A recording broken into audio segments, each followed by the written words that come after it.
आता बघूयात मुंबई उपनगरातील टॉप 9 घडामोडी।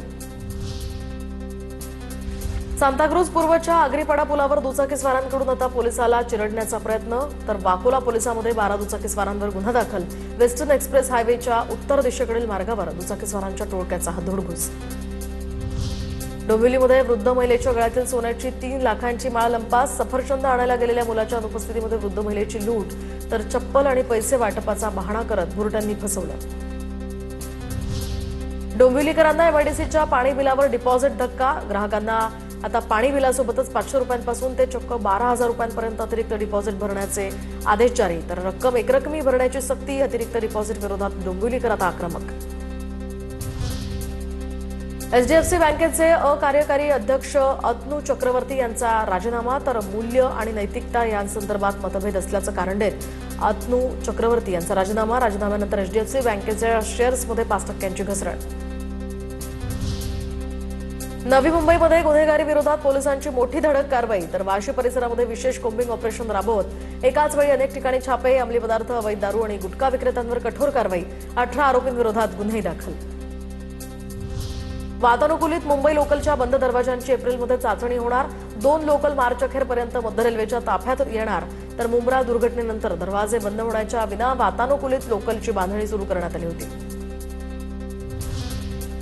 वडाळा कोठडी मृत्यू प्रकरणामध्ये पोलिसांना आता क्लीन चिट, तर तरुणाचा मृत्यू मारहाणीत नाही तर अचानक आलेल्या हृदयविकाराच्या झटक्यानं झाला। हायकोर्टाचं निरीक्षण, 6 वर्षांपूर्वी विजय सिंग या 26 वर्षीय तरुणाचा पोलीस कोठडीमध्ये मृत्यू झाला होता। एलपीजी तुटवड्यामुळे बेस्टची आता 10 उपहारगृह बंद, तर गॅस पुरवठ्यासाठी आपत्कालीन सेवेचा दर्जा देण्याची मागणी। बेस्टची शहरातील 27 स्थानकांवर 64 उपहारगृह। मेट्रो मार्ग 3च्या बोगद्याचं नुकसान झाल्याप्रकरणी मुंबई पोलिसांचा आता कंत्राटदाराला समन्स, तर दक्षिण मुंबईतील मेट्रो सिनेमाजवळच्या बोगद्याचं नुकसान झाल्याचं हे प्रकरण शुक्रवारी आझाद मैदान पोलिसांसमोर हजर राहण्याचे निर्देश।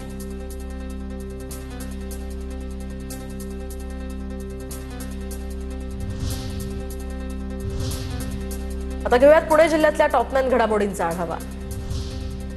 पुण्यामध्ये स्पीड आणि पॉवर पेट्रोलच्या किमतींमध्ये वाढ, तर साध्या पेट्रोलमध्ये कुठलीही भाववाढ नाही। प्रत्येक लिटर मागे 2 रुपयांनी भाव वाढले, तर 113 रुपये 77 पैसे स्पीड आणि पॉवर पेट्रोलचे नवीन दर।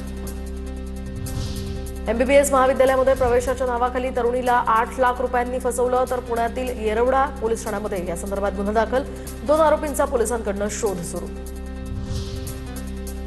आयएलएस लॉ कॉलेजमध्ये आंदोलन केलेल्या विद्यार्थ्यांविरोधात गुन्हा दाखल। 16 ते 17 विद्यार्थ्यांविरोधात डेक्कन पोलीस स्टेशनमध्ये गुन्हा।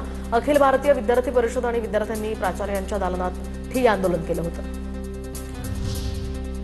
भरधाव रिक्षा बस स्टॉपला धडकून उलटल्यामुळे अपघात, तर भोर तालुक्यातल्या मांढरदेवी मार्गावर आंबाडे गावाच्या हद्दीतली ही घटना। उतारावर चालकाचं नियंत्रण सुटून रिक्षाचा अपघात झाला, यामध्ये 2 गंभीर जखमी। पुण्यामध्ये शेतीची दुसरी ॲग्री हॅकेथॉन स्पर्धा होणार, तर 15 ते 17 मे दरम्यान या स्पर्धेचं आयोजन। स्पर्धेमध्ये सहभागी होण्याचं पुण्याचे जिल्हाधिकारी जितेंद्र डुडी यांचं आवाहन।